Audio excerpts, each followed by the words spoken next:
డైరెక్టర్స్లో రాజమౌళి. ఇంకా నెక్స్ట్ 2000కి వచ్చేసరికి సిల్వర్ స్క్రీన్. తనకి కావాల్సింది వచ్చేంత వరకు ఆడు చచ్చాడే. అంటే పచ్చి చేపే, జోక్ చేయట్లేదు సార్, పచ్చి చేపే బండకేసి వాడి పొలసలు మొత్తం తీసేస్తాడు.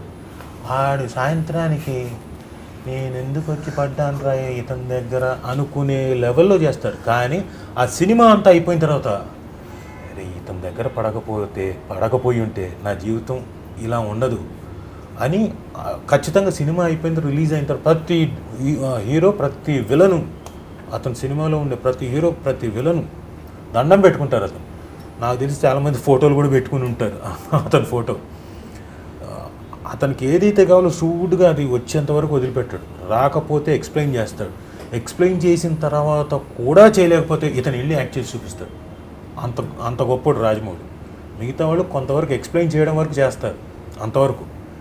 ఇతను యాక్ట్ కూడా చేసి చూపిస్తాడు. అది కూడా రాకపోతే ఫిజికల్గా ఏం చేస్తే బాగుంటుంది, కళ్ళు ముడిస్తే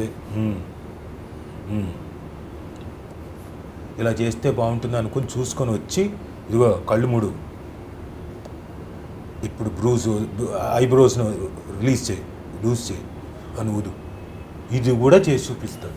ఇది కూడా చెప్తాడు. అది క్లియర్గా చెప్తుంటాడు. Release your brows, take your chutta out, blow. Acting చేస్తుంటే ప్రాంప్ట్ ఇస్తుంటారు, ఎక్స్ప్రెషన్ ఏంటి అనేది. ఇది చేసి చూపించాడు. వాళ్ళు పెద్ద విలన్లు అయ్యారు, పెద్ద స్టార్లు అయ్యారు.